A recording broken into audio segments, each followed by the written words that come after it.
Hey guys, how's it going? Zombie here with ZNR Gaming, and today I'm doing a video on the new attrition system that was added to Battlefield 5 and what it is exactly. DICE recently released an article talking about the system along with some changes that they made since the open beta last month. The attrition system is a new creation by DICE to try and turn the Battlefield franchise into more of a strategic shooter, and instead of a fight, to put as many shots downrange as possible as quickly as possible and see if you can get some kills.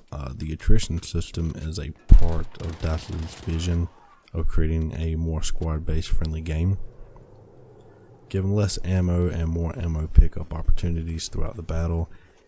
In the beta, we were treated with a fully loaded gun and 2 extra clips.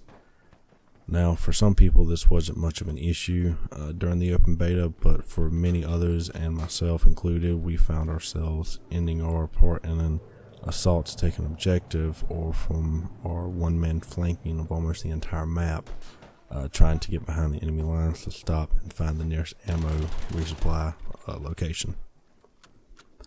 DICE has said on a couple different occasions that the attrition system is not going anywhere, but that they will do their best to tweak it until they get it right.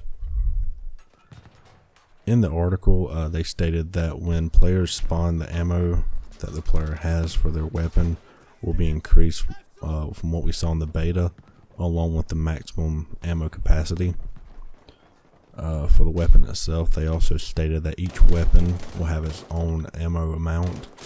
For example, where one weapon may give you 3 reserve clips, another may give you 4.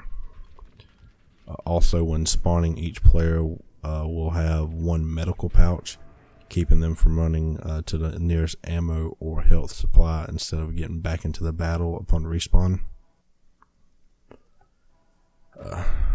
Many people want to know why DICE created the attrition system versus what has been seen in previous Battlefield titles.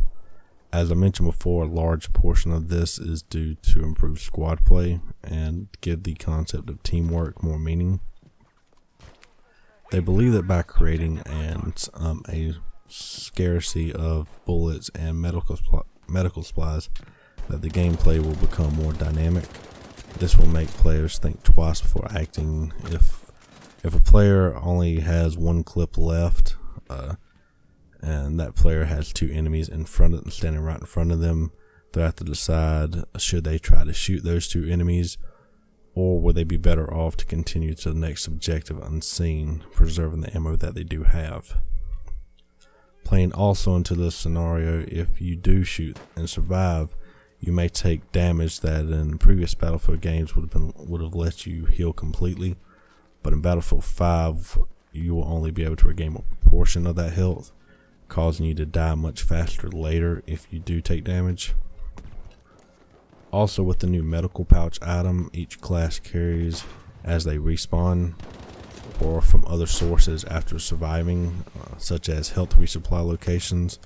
After you survive a confrontation, a player will have to make the decision to heal back to max health using the medical pouch.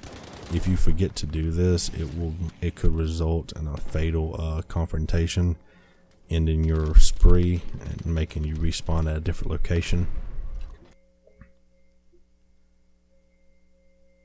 With the new health and ammo system, DICE is trying to create a different mindset with more action to take beyond what they call what they call spawn, run, shoot, die, which is normally seen in a lot of first-person and third-person genre shooters. They state that health management is a big part of attrition. You're now somewhat in charge of your own health thanks to the medical pouch, which will get you back to full health. Though you might guess otherwise, this emphasizes team play. They went on to say that medics are not just here to heal you now, but also to supply you with medical pouches. This provides more weight and purpose to the medical class. They've also improved the in-game communication tools to try and make it clear to medics when players are in need of health as well as ammo. They're even putting in some effort to let medics know when a player is no longer carrying their medical pouch, so the medic knows to resupply them with that, even if they're not in dire need of help at that moment.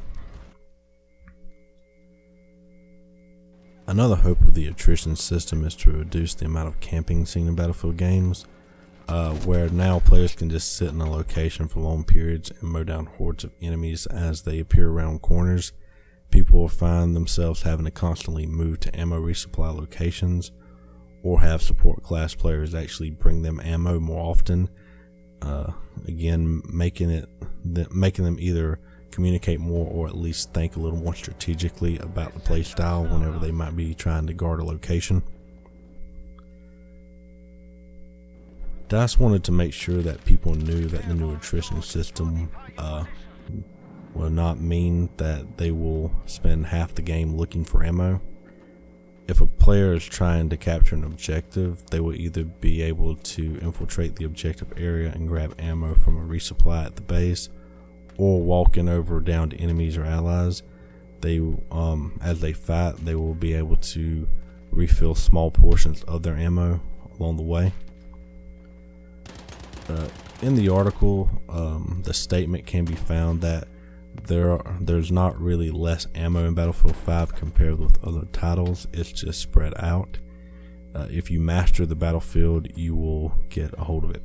So one issue I do have with this is one thing I saw quite often in betas when I was moving with my squad mates. If we both shot at an enemy, we'd both use half a clip or full clip depending on the scenario, normally about half. But as soon as that person died, it was the first person who got to the ammo pouch the enemy dropped. The other person did have to do without. So you do have to be a little more cautious on how you spend your ammo, even with these pickups if you are running with additional people. The article closes with some beginner and pro tips when it comes to the attrition system to help players adapt better that I will read to you now.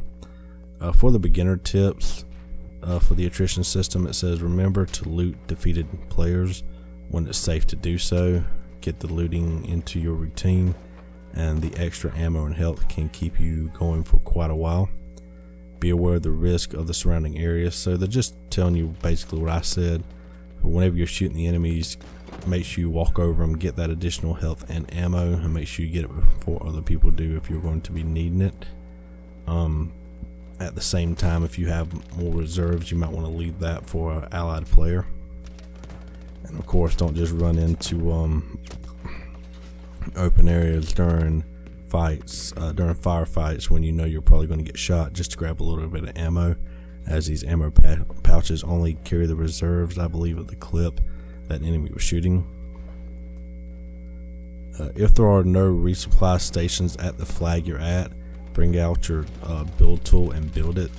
This is something all classes can do. This is a part of the new fortification system. By, I believe, pressing up on the D-pad, you'll be able to create these whenever you get to a base or after they've been destroyed. I also believe after you create these locations, if allied players use them, you will get bonus points when they are used. I also said when it comes to ammo, keep your weapon type in mind. If you see a target quite far away and you're for instance carrying a submachine gun, you can probably get the kill, but at the cost of a lot of ammo. Use weapons for the ranges that they are meant for. This is something that gets done quite often in Battlefield, and I have been guilty of this myself with submachine guns. I'm more of a assault rifle class or semi-automatic rifle class. I'm not that good with submachine guns, but if I have one, I have been known to shoot far distances to try to get kills. So this is a very good thing to keep in mind.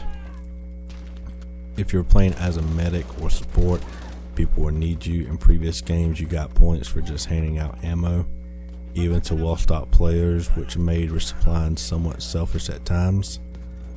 There's a satisfaction to being needed, and you'll feel this much more often in Battlefield 5. As a medical support, it's very important to keep your eyes open all the way around you. As with the new attrition system, more players will probably be coming running up to you more often, trying to get that additional support, so keep your eyes open. It says when you're starting out the Battlefield 5, with Battlefield 5, stay close to your squad. They will keep you safe and resupplied. Eventually you'll learn where to get ammo and health on your own, but a well-balanced team will always keep you on track.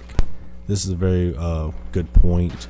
Even whenever you know where to go to get these ammo, whenever you're moving between objectives, sticking together as a squad, playing to each other's strengths when it comes to medics with healing packs or support classes with ammo, you can very easily keep your squad moving when you're going against individuals who may not be squatted up. Pro tips are, even if you're a veteran Battlefield player, there are tips to help keep you dominating in Battlefield 5. If you just want to wander off to improve your KD ratio, that's still possible, but make sure to PTFO your mantra and lean into fresh tactical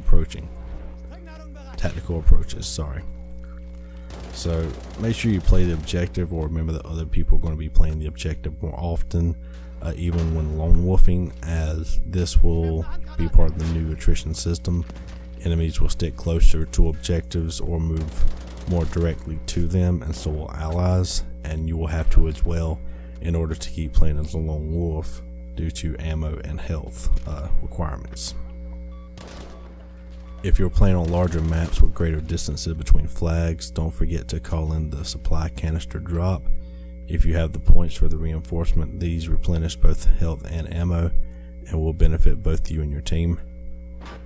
These canister drops are very good for situations when holding locations or attacking, especially attacking. One of these matched well with a recon beacon can keep allies coming back after death when trying to take an objective. And along with this canister, you can constantly refill ammo and health even if you don't die, to help PTFO. So it's playing a vehicle. Remember that resupply stations also will heal your vehicle. If you're in an airplane, make sure to use the attrition system mechanics by destroying enemy resupply stations and fly through skyhooks to give your kite some love in the form of ammo and repairs. So apparently you can get ammo and repairs by destroying enemy supply locations by objectives they own and flying through the smoke or a symbol that'll probably appear there once you do. Well, that's everything for this video, guys. If you enjoyed the video, please leave a thumbs up, as it really helps out the channel, and subscribe. Also make sure to please put your comments below letting us know what you think about the new attrition system.